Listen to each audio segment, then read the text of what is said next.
Hands-on Assignment 1, CHP Gas Turbine, Apartment Building. This case study will be based on the project feasibility analysis for a gas turbine to be installed in an apartment building in the city of Ottawa, Ontario, Canada. The study will use an analysis type of Method 1 and cover the start, load and network, and energy model worksheets. CHP model comparisons. Analysis type Method 1 versus Method 2. In RETScreen, selecting Method 1 next to Analysis type offers a simplified way of doing a basic or pre-feasibility analysis. When combined heat and power has been selected as the technology, the differences between Method 1 and Method 2 are essentially related to the number of input fields, especially under the Cost Analysis section. Under Method 1, a much reduced and simplified cost analysis is incorporated into the financial analysis section, and there is no option for a risk analysis. Selecting analysis type Method 1 is useful where the user either has a very limited initial and operational cost information available, or when these costs are already known and the user is mainly interested in analyzing changes to other aspects of the model. However, under Method 2, the user has the opportunity to enter the same minimum basic cost info, but also allows for more fields to be entered. For this assignment, we'll use Method 1.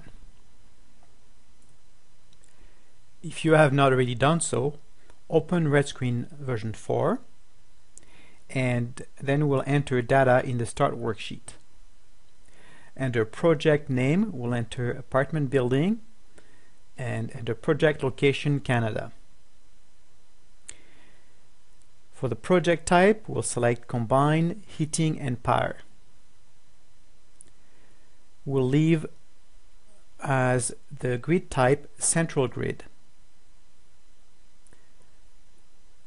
Note that higher heating value is selected because the project is located in North America.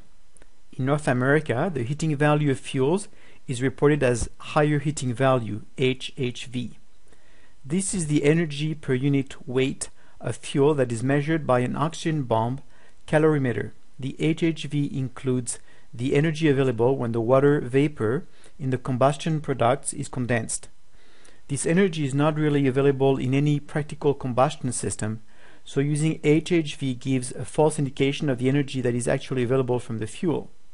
Outside of North America, the lower or net heating value, LHV or NHV, is used, and this value does not include the energy from condensing water vapor. The RETScreen Introduction course covers in detail the options available when the Show Settings checkbox is clicked.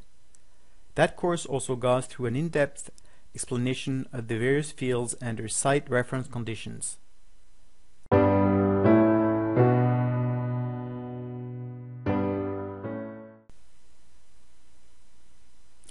Let's now move on to the load and network worksheet. Base case heating system. The user can select between single or multiple building systems. If multiple buildings was selected, RETScreen would show a word screen with tables where data could be entered for each building group or cluster. RETScreen also offers the ability to deal with space heating or process heating. Process heating should be selected when heating is needed for industrial processes such as crop drying. RETScreen offers the possibility to treat multiple zones in one or multiple buildings. Here, we'll keep the default value of single building space heating.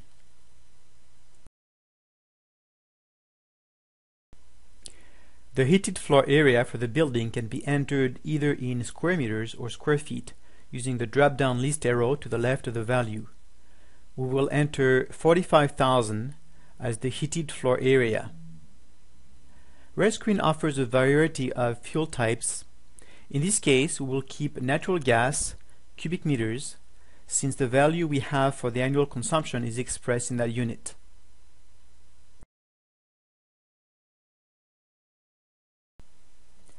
The seasonal efficiency of the heating system is the efficiency of the heating or cooling system over the season of use. Because it is calculated on a seasonal basis, this value is generally lower than the steady-state efficiency. The steady-state efficiency is for full load conditions, while the seasonal efficiency takes into consideration the lower efficiency part load conditions that occur during the year. Typical values for the seasonal efficiency for heating system range from 50% for a standard boiler or furnace with pilot light to 350% for a ground source heat pump.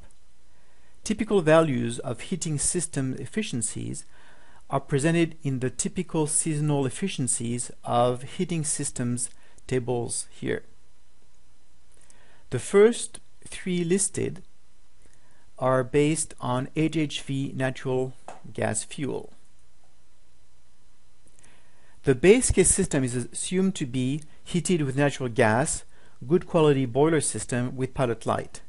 We'll therefore assume from the data from the first row of the table, since the boiler is presumably a good quality boiler, we'll assume 65% as this value is in the upper end of the scale. We'll now estimate the heating load for the building. This value can correspond to the load of a single building or the load of a zone or a building cluster.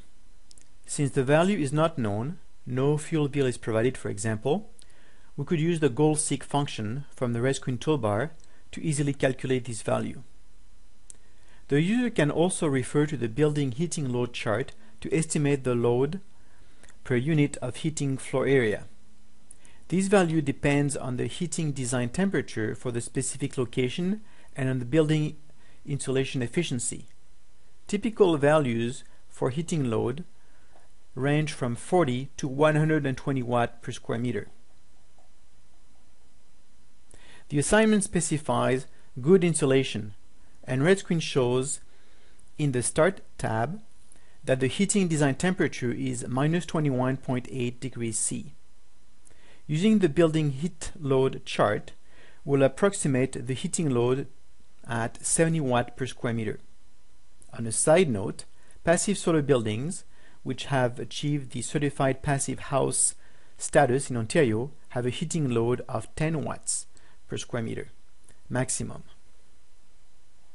The domestic hot water heating base demand cell contains the estimated percentage of the domestic hot water over total heating needs, excluding process heating. In cold climates, typical values for domestic hot water heating base demand range from 0 to 25%. As an example, a hospital will probably use 25% of its energy needs to heat domestic hot water, while a typical office building might use only 10% of its heating energy to heat domestic hot water. If no domestic hot water heating is required, the user enters 0. Selecting process heating only, without space heating, for base case heating system will hide this cell and the equivalent degree days for DHW heating cell. The assignment provides a value of 10%, which is what we will use. Note that this is rather low for an apartment building unless special efforts have been made to reduce hot water consumption.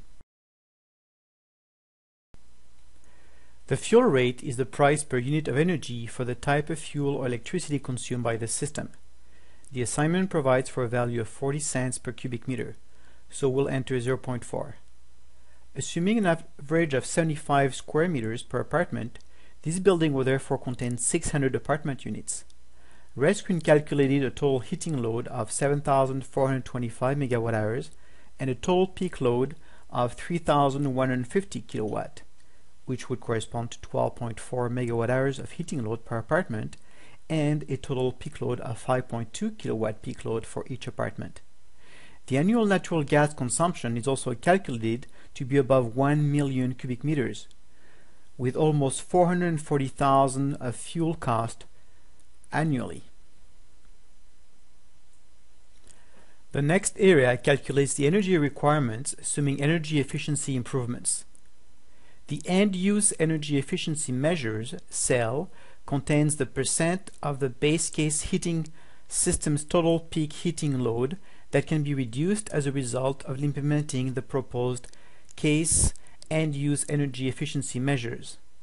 This value is used to calculate the heating system average load in the proposed case load characteristics sections at the bottom of this worksheet, as well as the net peak heating load and the net heating use for the proposed case system. Typical values range from 0 to 25% depending on the measures implemented. Note that these proposed case and use energy efficiency measures are in addition to the improvements in energy efficiency that result from the implementing of the proposed case system, as calculated in the other worksheets. For example, as part of implementing a new cooling, heating, and/or power system, the user might also want to implement other measures, such as improve building insulation that reduce the cost that the new proposed case system will have to meet. The assignment calls for energy efficiency measures resulting in 10% reduction in peak heating load and 5% reduction in peak electricity load. Since this section deals with heating, we'll enter 10%. The next section deals with electricity or power production.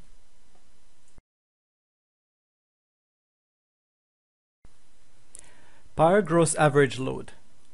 The user enters in the table the gross monthly average power load for the base case power system.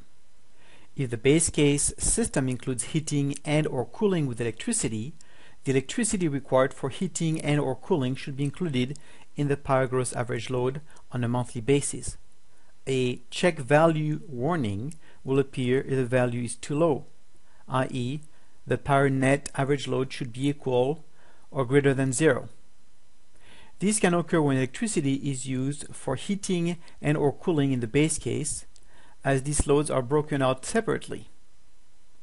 Note that this column is only visible if the proposed case project includes power.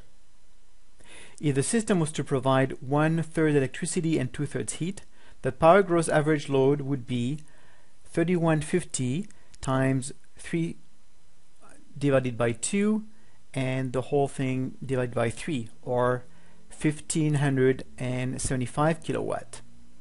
This would result in a system that would produce a large excess of electricity during the colder winter month, but would work at below capacity for the rest of the year. So it is better to size the power turbine in such a way that it will be optimized to cover base heating loads around 900 kilowatt, resulting in power gross average loads around 300 kilowatt. These would better match the power average loads provided. We assume that the apartment building uses the statistics from their historical power consumption to come up with the table which will be entered into RETScreen. Using the table provided in the assignment for the power gross average load, we'll enter the data corresponding to each month.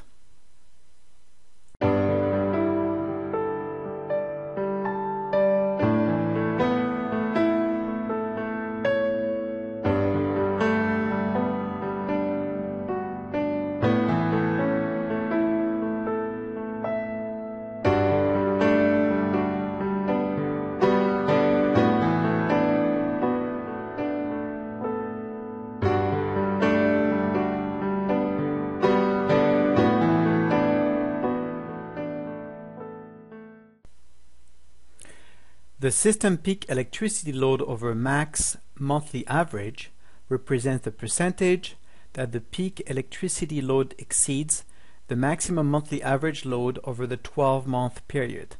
In this case, the peak loads are about half more than the monthly average. So if, for example, the monthly average were 300 kilowatt, the peak power load would be around 450 kilowatt. The assignment suggests a value of 48%, which we will use as the system peak electricity load over max monthly average. The assignment says that we can sell electricity to the grid at 10 cents per kilowatt hour and can buy, if required, at 12 cents per kilowatt hour. If we assume this to be true for the base case, the electricity would only be purchased, so the rate would be 12 cents per kilowatt hour.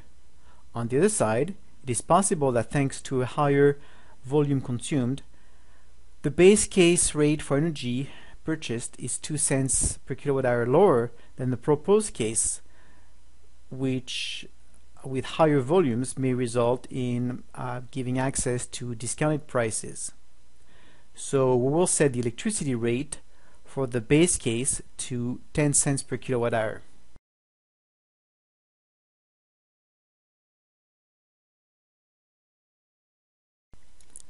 The end-use energy efficiency measure cell is used to enter the percent of the base case power system annual peak load, i.e. power net average load, that is reduced as a result of implementing the proposed case end-use energy efficiency measures. This value is used to calculate the power net average load in the proposed case load characteristics section, the net peak electricity load, and the net electricity use for the proposed case system. Typical values range from 0 to 25% depending on the measures implemented. Note that these proposed case and use energy efficiency measures are in addition to the improvements in energy efficiency that result from implementing the proposed case system, as calculated in the other worksheets.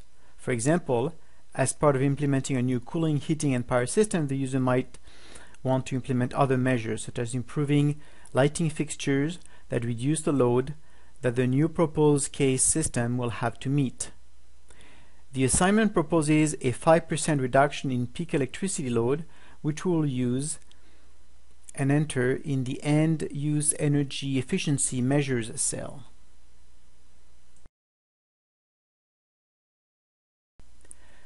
Let's now turn over to the energy model worksheet. System selection. The user selects if the proposed case power system includes a base load system or a combined base load and intermediate load system. When base and intermediate load system is selected, the model assumes that the base load system operates at full power capacity output and that the amount of energy available from the base load system will be used before energy supplied by the intermediate or peak load system. The intermediate load power system then operates under the operating strategy selected in the operating strategy section below. Keeping base load system is a prudent starting point and easier to start with. Technology. There are two possible selections for gas turbines. We'll select gas turbine, as gas turbine combined cycle would be the type of gas turbine found at a modern power plant. These turbines are optimized to use more heat for power production, which is not required in the context of an apartment building with large heat loads. Availability. The availability of the power system is either hours or percent of hours, default per year. Typical values for availability for a new power system range from 8,000, 91.3%, to 8,400 hours, 95.9%. per year. Used and older equipment might have less availability. The assignment does not provide any direction for this, but we're assuming new gas turbine, and two of them, so the availability should be fairly high. If one turbine fails, the second one can be used to reduce the impact. Also, because we're dealing with a large building, we can assume that dedicated maintenance staff can keep the downtime to minimal. So we will use 95% as the availability value. Since the proposed case turbine uses natural gas as the only fuel type, and since the cost of natural gas is expected to be the same as in the base case, we'll enter the following values: fuel selection method, single fuel, fuel type, natural gas, cubic meters, fuel rate, 0.4. The assignment calls for two turbines of 100 kilowatt each, so we will enter 200 as the power capacity. Since the cost given for installed gas turbine was $2,000 per kilowatt, we could enter equals 200 times 2,000 or 400,000 as the estimated install cost in the cell to the right of the row for power capacity. Minimum capacity. This is the minimum power capacity that the power equipment can operate at as a percentage of the power capacity entered above. For projects with an internal load, this value is compared with the monthly power net average load. for the proposed case system as calculated in the load and network worksheet. If the minimum capacity exceeds the power net average load for any month, the user should adjust this value until the minimum capacity is always maintained. One way to do this is to have several smaller units with the same total power capacity combined running in parallel. Typically, minimum capacity is 25% for reciprocating engine and 40% for gas turbines and steam turbines.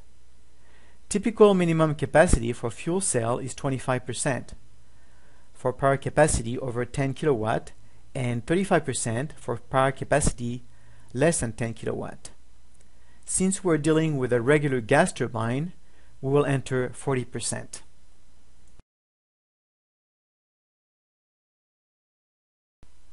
Heat rate. The heat rate of the power system is the amount of energy input in kilojoule or BTU from the fuel required to produce 1 kilowatt-hour of electricity. This value is another way of entering the electricity generation efficiency and is common practice in industry. The following figure provides average heat rate at International Standard Organization ISO standard conditions of 15 degrees C, 59 degrees Fahrenheit, 1 atmosphere, 101.3 kilopascal, and 60% relative humidity, typically used by manufacturers. The heat rates are typically quoted in lower heating value. Figure 3 shows the heat rates based on natural gas for higher heating value, HHV. The heat rate normally varies over the operating range of the equipment, and this should be considered if the equipment is not operated at maximum output for most of the year. Following the direction from the RETScreen online user manual, we can find the graph of heat rates for gas turbines. This assignment provides a value for the heat rate for the microturbine of 12,000 kJ per kilowatt-hour. As we can see, this appears optimistic, considering that the graph above suggests heat rates closer to 30,000 kJ per kilowatt-hour. On the other side, since the power equipment is optimized for base loads, we may anticipate a better efficiency for the turbine electrical heat rate and therefore a value possibly lower than 25,000 kJ per kilowatt-hour. Manufacturers also tend to provide values better than the values actually obtained during the real-world operation. In any case, let's assume a superior turbine and use the optimistic value of 12,000 kJ per kilowatt-hour provided by the assignment. Heat recovery efficiency. This is the heat recovery efficiency of the heat recovery steam generator, HRSG, or heat recovery system for hot water. If the power equipment temperature is too low, only part of the heat produced can be recovered. Typical values for the heat recovery efficiency range from 50 to 80%. For a low temperature heating load, the higher value can be used, and for higher temperature heating load, the lower value is more suitable. If the heat recovery system is for hot water, the heat recovery efficiency is typically higher than if it is for steam. Because we're dealing with a fairly large apartment building, the heating system will likely need to produce higher temperature hot water, which suggests a lower heat recovery efficiency. But since there is no district heating involved, we can assume that hot water will be produced versus steam. So this should raise the efficiency from the bottom of the range, 50%. In this context, 60% is likely a fair estimate. Operating strategy, base load power system. This section shows the estimated cost of producing the heat and power in the base case. It shows that the cost to heat with natural gas is $59.09 per megawatt hour, but that thanks to the new turbines, these could come down to $38.41 per megawatt hour, a 35% reduction. Since the assignment tells us that we expect to sell the electricity at 10 cents per kilowatt hour, we will enter 100 as the electricity export rate in dollars per megawatt hour. The assignment also assumes the electricity that will need to be purchased will be expected to be purchased at a retail price of 12 cents per kilowatt hour. So we will enter 120 as the electricity rate proposed case expressed in dollars per megawatt hour. Under the operating strategy heading, RETScreen shows that 100% of the electricity produced will be used by the load, which is to be expected since the 200 kilowatt for power production is below the monthly average loads.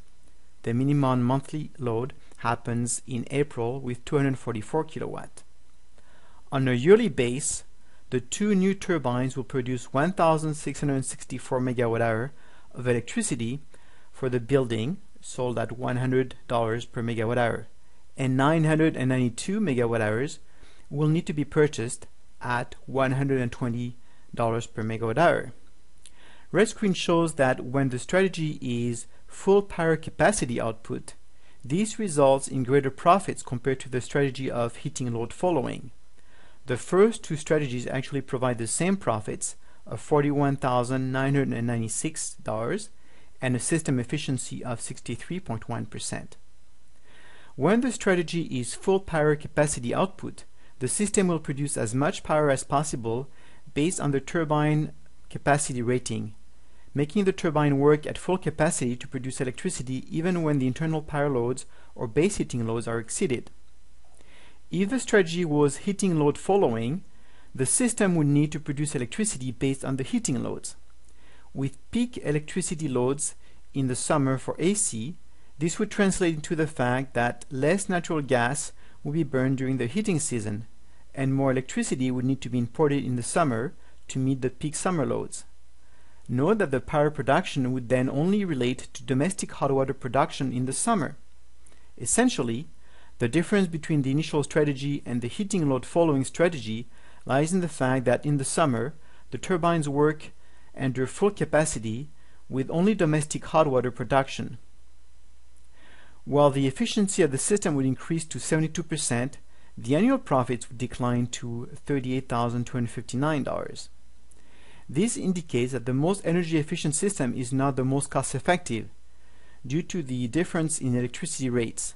So we'll keep the full power capacity output strategy as it is what produces the most profits. Proposed case system characteristics. RETScreen shows that with the selected strategy, the 200 kilowatt microturbine would work with an average capacity of 36.5%. That percentage corresponds to the power system capacity over the proposed case power system peak load. The electricity delivered to load, calculated based on the operating strategy in the previous section, and corresponds to 62.7% of the total electrical needs, for which 992 megawatt hours will need to be imported from the grid. Under peak load power system, the technology choice should be grid electricity, since no additional system will be used to provide the needs above base load. The peak load power system capacity can be obtained by dividing the 200 kilowatt turbines combined capacity by the capacity percentage over peak load. This would give us 548 kilowatt. The value will be rounded to 550 kilowatt. The graph to the right visually reflects the result of the calculations. While in terms of capacity, the base over peak portion is less than 40%, this allows us to provide more than 60% of the power required. Heating. A new, more efficient natural gas boiler will be used for the proposed case peak load heating. The same fuel rate of $0.4 per cubic meter as the base case will be used. The assignment suggests that the new boiler with a capacity of 3,500 kilowatt should be used. The price given for that boiler was $175,000.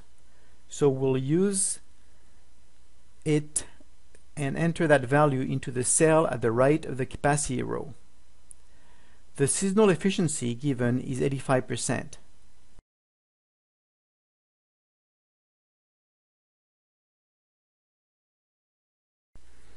Emission analysis.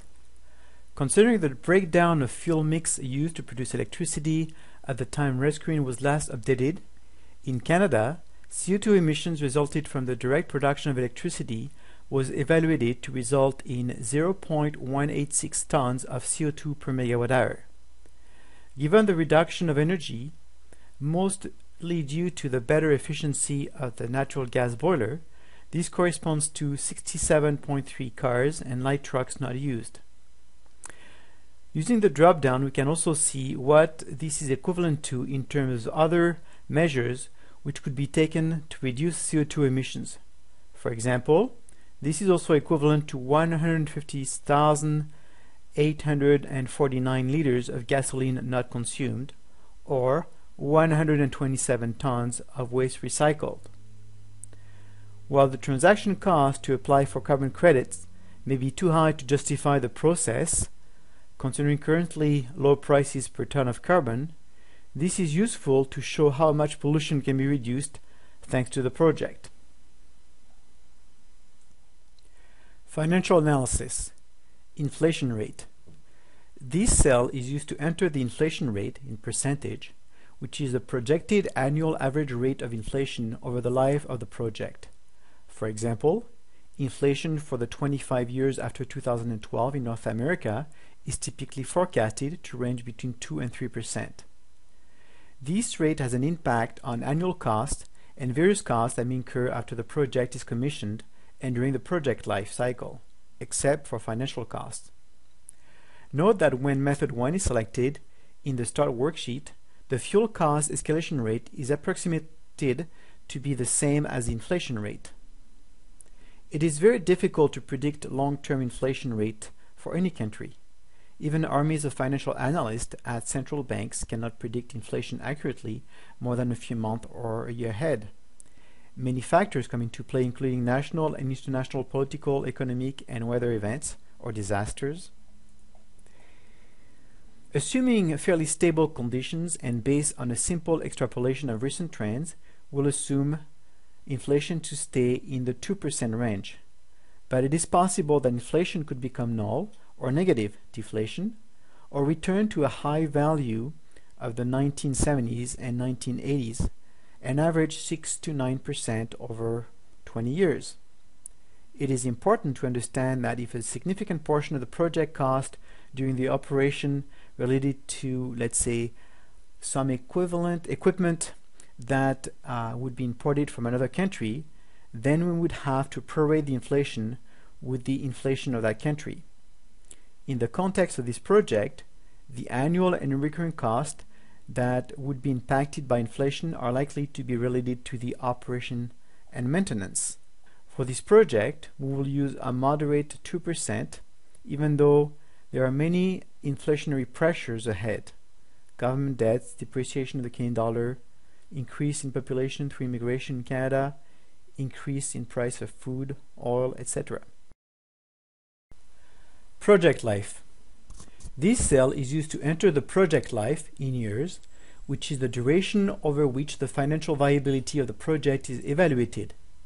Depending on circumstances, it can correspond to the life expectancy of the energy-related equipment, the term of the debt, or the duration of a power purchase agreement. The model can analyze project life up to 50 years. Since there is no energy contract for this project, the project life is likely related to the life of the equipment used, essentially the boiler and 2 micro CHP turbines. The life of a gas boiler is typically in the 17 to 23 years range, while the life of the gas turbine is likely to be much shorter.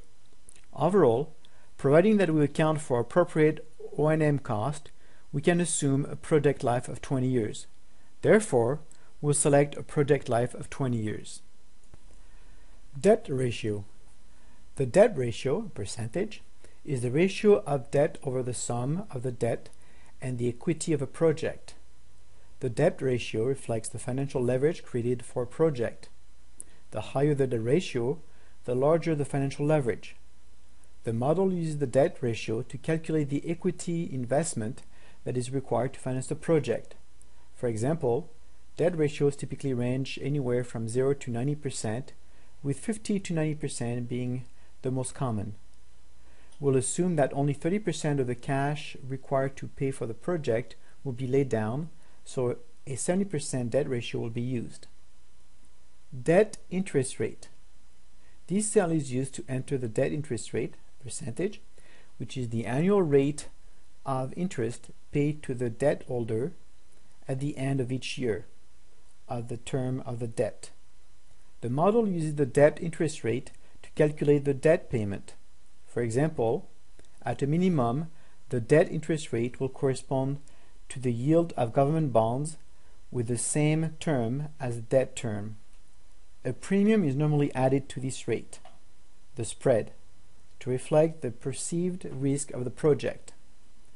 Commercial loans for this type of project and for typical loan duration can be obtained in Canada for 7%, which is the value we will use. Debt term. This cell is used to enter the number of years over which the debt is repaid. The debt term is either equal to or shorter than the project's life. Generally, the longer the term, the more the financial viability of an energy project improves. The model uses the debt term in the calculation of the debt payment and the yearly cash flows. The term of the debt normally falls within a 1 to 25-year range. It should not exceed the estimated project life. Typical commercial loans from banks do not exceed 8 to 12 years, but some energy projects can be treated differently. Just like with the debt ratio, increasing the debt term will increase the annual cost and global cost of the project, increasing the IRR on equity, but reduce the payback and IRR on assets. We will assume a fairly typical commercial debt term of 10 years. Initial costs. Using the RETScreen method 1, we have already entered the cost for the micro CHP turbine and for the new, more efficient boiler. These costs are reflected in this section. No other initial cost is assumed. Note that if the system was financed by an energy service company, ESCO, a transaction cost may be entered here. ESCOs take charge of the financing and repay themselves through the annual savings, allowing the building owner not to have to worry about any initial capital cost expense. O&M. Both the capital cost as well as the operating and maintenance costs for commercial scale micro CHP projects vary according to the size of the unit and the type of engine used. Table 2 shows the capital cost and operating and maintenance cost ranges for micro CHP turbines from 1 kilowatt to 100 kilowatt. The install costs vary widely. This reflects the high capital cost of the so-called domestic or commercial scale micro CHP technologies. With the proposed two 100 kilowatt microturbines and a total electricity production estimated by RETScreen at 1,664 megawatt hours, using the variable cost from Table 2, we would obtain a variable O&M cost range between $18,308 and $28,295 US. Considering the exchange rate difference between the Canadian dollar and the US dollar, and to leave some room for a possible major overhaul after 15 years, we could increase the amount by $400,000 divided by 20 years, or $20,000 per year. The assignment states that O&M cost for the new system should be $40,000 per year, which seems to be within the range considering estimates made above. The financial analysis shows that the total annual cost would then add up to $648,450. But thanks to base case avoided costs of $718,391, the savings would allow to pay for the system after 4.5 years, as indicated by the simple payback value. The cumulative cash flow graph on the bottom right shows that since only 30% of the $575,000 initial capital is required in terms of equity or down payment, the annual savings pay back that equity at 2.3 years. The pre-tax IRR on the money down, or pre-tax IRR on equity, is shown at 46.1%. It is important to realize that most of the economic viability of this project here relates to the fact that the base case boiler is replaced with a new, more efficient boiler. If the base case boiler was 85% efficient, we would only get an equity payback of 17.8 years and a pre-tax IRR on equity of 2.1%, which would make the project financially unattractive. If we further adjust natural gas prices to levels closer to market prices in 2014, and for example use 20 cents per cubic meter for both base case and proposed case, the project result in a negative IRR, even when O&M costs are set to zero. In terms of GHG emissions, a micro CHP project with a more efficient boiler in the base case would result in actually producing close to 100 tons of CO2.